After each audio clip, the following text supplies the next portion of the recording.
All right, guys, we've come to the end of today's show, and that means before we get out of here, we got to get that goddamn rain of sand. Oh, such an excellent graphic. None of your business for 10 bits says check your DMs. Guys, let's take it to the screens here real quick if we possibly can. Boop, boop. And we're going to take a quick look here today on Grains of Sand at things that should be very obvious to everybody who always watches this show. Things we've known for a long time. But you know how recently we've talked about how China has gotten bolder and their compatriots, Iran and Russia and even Venezuela, have gotten bolder in the things that they're doing recently? Well, that trend is continuing. Iran and China signed strategic long-term cooperation agreement. No shit. How long, you might ask? 25 fucking years long. They got a 25-year trade deal, you know, because they've never traded nuclear material before or anything like that. That's never happened. Nah. God damn it, man. And now that Iran is emboldened by their long-term financial backing of the Chinese, they continue to redouble their efforts to be dicks on a global scale. Iranian politicians divided on return to nuclear talks with the United States. Oh, well, that's just fucking terrific. So We're getting ready to just, they don't give a fuck what we say. That's the direction we're headed here. That's outstanding. And meanwhile, at the same time, their buddies back in China go, oh, well, we're going to sanction these freedom of religion people from the United States that are coming in here and saying, quit enslaving your Muslims, you fucking weird communist government. You know what I mean? Mm-hmm. And China's about to just kick everybody out of the country is what's happening. They're attempting to manifest that destiny, Phil. You know what I mean? All over the world, man. All over the world. And they really don't give a fuck what anybody thinks about their human rights violations, as far as I can tell. God. And as usual, I feel the worst for the Chinese citizens. It's not their fault that the communist government is ruining their fucking lives at this point. They've been in it for generations. The people that are alive now aren't the ones that put this system in power, unfortunately. Mm-hmm. So, what do? We see this happening, we go, okay, we gotta fucking meet up with Xi Jinping and the Beijing Bling, and we gotta find out what the hell we can do here to prevent ourselves going to war. Because, what we don't want is dead kids on TV.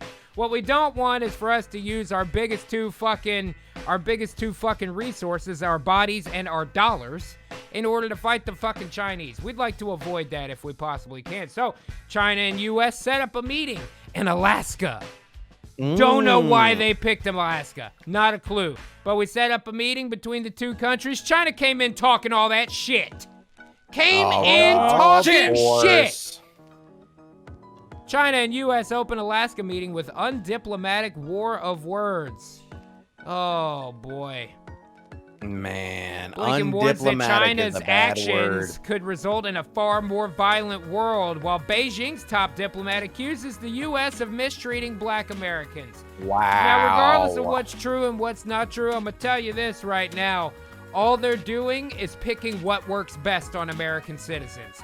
Oh, well, you can ignore what the Chinese do because you're not nice enough to black people. Now, wait just a damn minute. I treat everybody with fairness, and most Americans do. I'm sorry that what they show on TV isn't 100% fucking accurate, but it's TV, and that's how it fucking goes. Meanwhile, for us to go, you're creating worldwide violence, and them to go, oh, but look at this. All they're doing is looking for Americans who will take their side.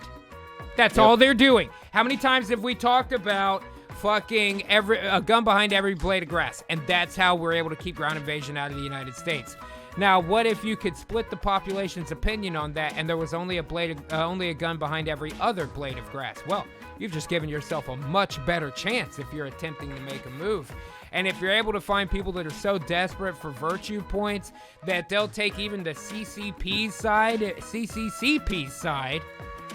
if it means that it supports their existing narrative, that is a scary thought, friends. Yep. Oh my God, that is a frightening thought, to be honest. And I'm not here to scare you with booze. I'm here to scare you with truths. And that's literally the tactic that China is trying at our meeting in Alaska right now. Anybody ever play Fallout 3? This is how Fallout 3 starts. We come up with power armor and that's it. Yeah, battle between the U.S. and China in Alaska. There it is. The Battle of Anchorage destroying the world. We are almost there, friends, and we might get to it before 2077. So when Bethesda becomes reality.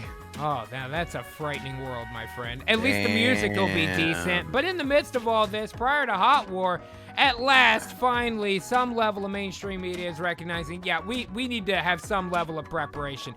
At bare minimum, we've got some Cold War tactics going on here. You know what I mean? Oh, and yeah. we're only a few steps away from it getting fucking worse. And you think that our dealings with China here in the U.S. are getting a little bit tense? You should see how they're treating the people in their own fucking region. Chinese ship deployment that kind of looks like a dick. Royal South China Sea. Everybody in the South China Sea is getting surrounded by the Chinese Navy right now. That's all that's fucking happening. Getting surrounded by that Chinese dick. They certainly are. Shit, Taiwan reports the largest ever incursion by the Chinese Air Force. Oh, boy. Oh, it's not getting good, man. It's not getting any better. We need Liberty Prime immediately. Death is a preferable alternative to communism. You know what I mean? This is getting rough. This is getting rough. And at this point, they're going, oh, well, the U.S. fears a Chinese attack on Taiwan. Well, yeah, because that means we go from Cold War to Hot War, you dumb motherfuckers, you. I heard you mention something called a hot war. That's right. So, guys, please welcome Sinatra Says to the show. Hello. What up, Snoot? Happy You can't birthday, mention more with China without Snoot. Sinatra People showing are up. out here trying to talk that shit like we're scared because China could attack Taiwan. No, we're scared because that means that we will have to glass their fucking country, and we'd prefer to not have to fucking do that, man. Even top U.S. admirals are now warning that war with China over Taiwan is much closer than most think. Yeah, you're goddamn right. Y'all remember the fucking pineapples we talked about this week. And as the U.S. prepares for a potential war in the South China Sea as we go from cold to hot, you have to think, if these motherfuckers are sending these ships proxied through the Iranians over to Venezuela, where they're hiding what's in them in order to set up shop in this hemisphere in case things go from cold to hot, shouldn't the U.S. be doing something similar? You would think. I just like the idea it's not that we want to go to war. It's just I feel bad for what I'm going to have to do to Absolutely.